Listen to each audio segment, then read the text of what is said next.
Anastasia is like a wild child. She has a huge personality, and when she walks into a room, she just lights up the room. She's super special. Her name means like resurrection too, so it also has more meaning because of all the past and all the abuse and whatnot, and it was like Anastasia's like the resurrection. She like came out of this pile of dirt or whatever, and she's this perfect thing, like the silver lining. She's like my complete 180.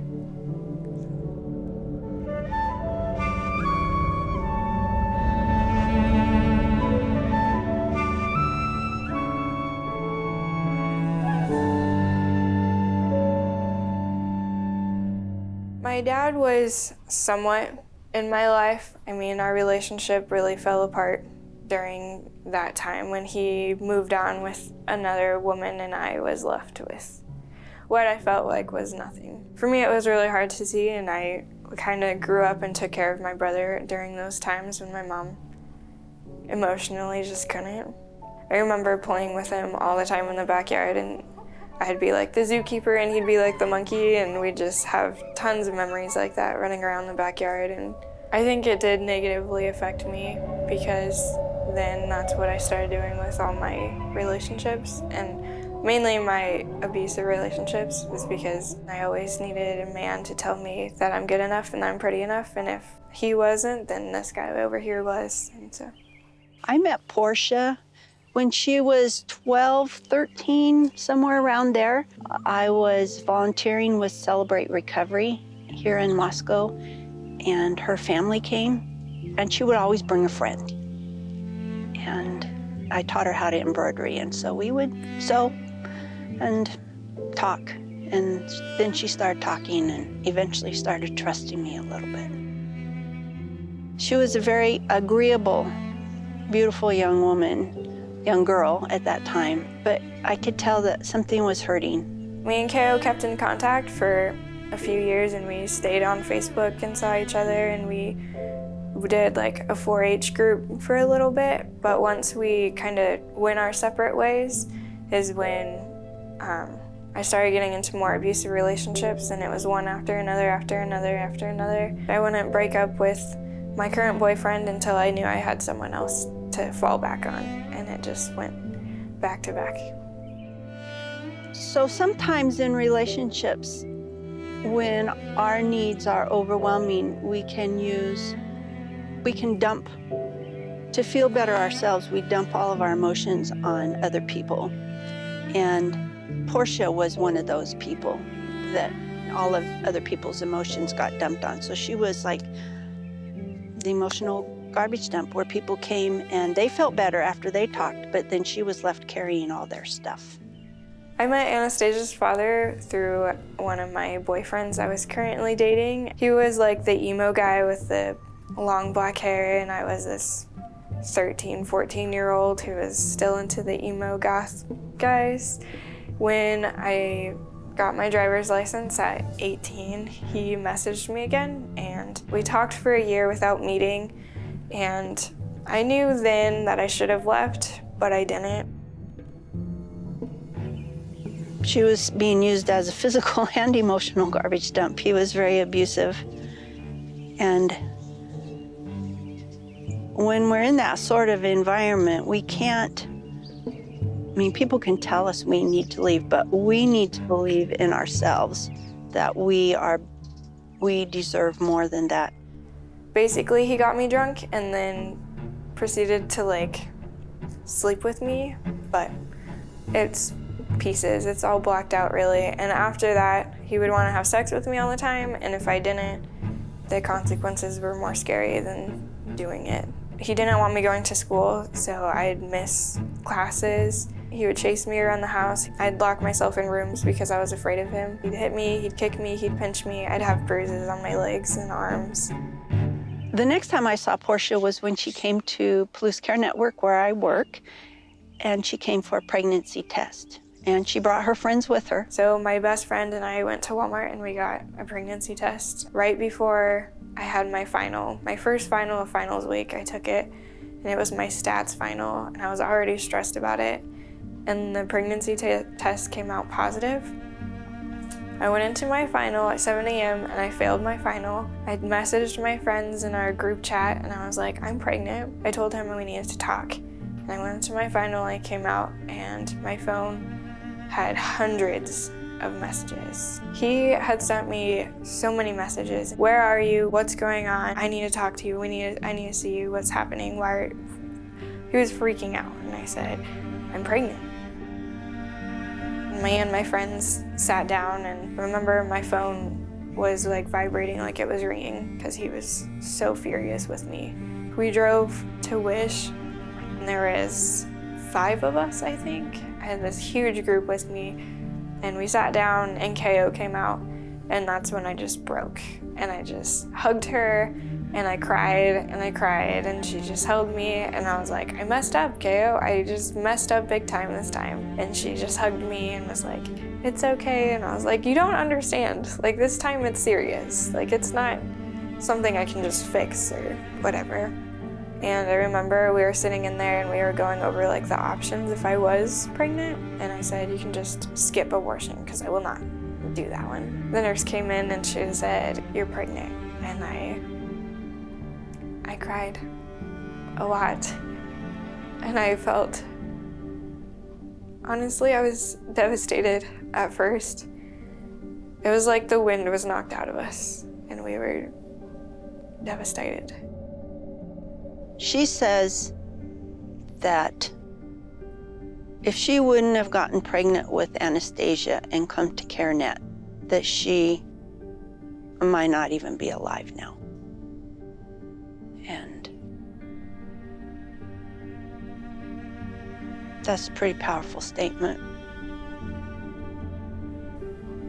All my dreams had just been shattered and I was crying because I was afraid for my baby's safety. I was afraid for my safety. I was scared of what the future held. I wasn't ready to be a mom. I didn't want to be a mom at 19 years old. And I was scared of what he was gonna do. I was scared that I couldn't carry her to term because I have scoliosis. And I was afraid of what people would think, what people would say. I came back 2 weeks later to get my second ultrasound. I brought the pastor's wife because it was gonna be the first time I saw the baby inside. And we saw her for the first time and it was like a little yolk sac and a heartbeat. And it was honestly the defining moment of finding out I was pregnant. Because now, there it is on the screen. I don't want to look at it because I don't know what I'm supposed to do. I don't know what these next 9 months are gonna hold. I don't even know what tonight's gonna hold when I go see him again, or what he's gonna do, or what he's gonna say. And the pastor's wife was excited for me, and it was like comforting that she was excited for me, and it was comforting that the nurses were excited to see her too, and it was like, it's okay to be happy. But I did struggle for a long time with being okay with being pregnant. It was very scary for her. She was overwhelmed.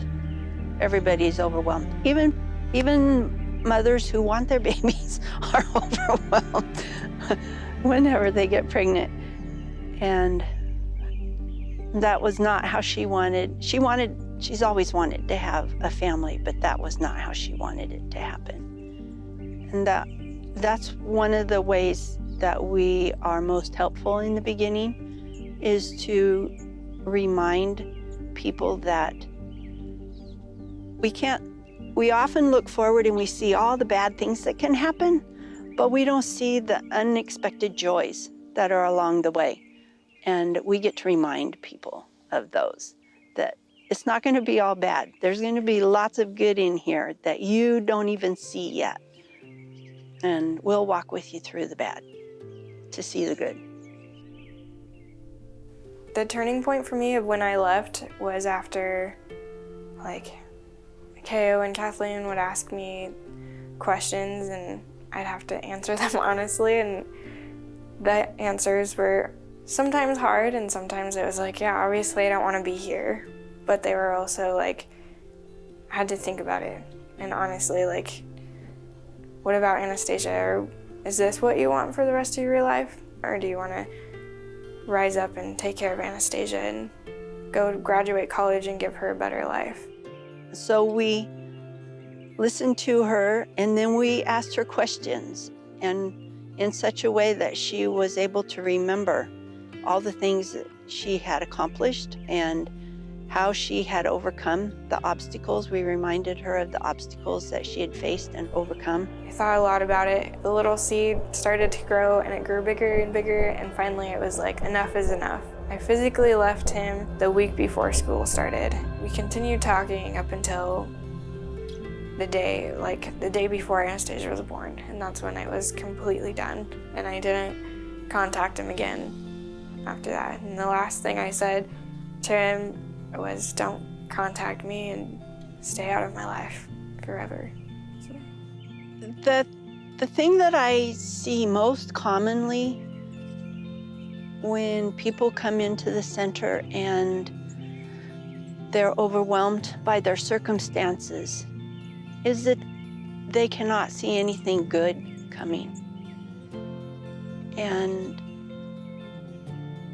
as advocates, our main goal is to help them see that God is a good Father and that He can take the most miserable choices and make beautiful life experiences out of them if we choose to trust Him. And we don't get to see that right away. Sometimes we do. But every step in that direction is a beautiful, beautiful step. And to look in retrospect to these young people and not so young people who come to the center and they think that their life is beyond help. And then 6-8 months later look back and say, I would never believe if somebody would have told me my life could be like this now. I would have never believed it. And we get to hear that a lot. It's one of the joys of working there.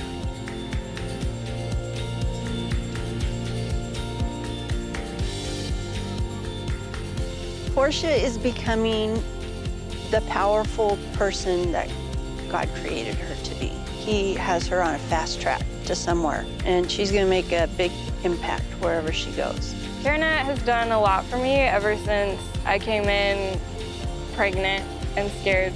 I'd come in quite often, and I remember after Anastasia was just born that I would take her in and they would all like crowd around or whatever, and they'd give me a hug and they'd give Anastasia a hug and they would ask how we're doing, how's everything going, and they'd be excited about whatever I was excited, whether it was like, oh, Anastasia started crawling or Anastasia's up in sizes, and they would just be excited when I was excited and give me hugs and show me they loved me. They're like family. They're a huge support group for me that I can go to and turn to in my time of need. From the moment I walked in, I felt loved and supported and that they'd be there for me through anything, through thick and thin. And yeah. Even though you feel alone, you are not alone, and we are all here to support you in the path that's best for you. We'll help you discover it. We'll walk alongside you. And there are great discoveries for you. This is not the end of your life. This is the beginning.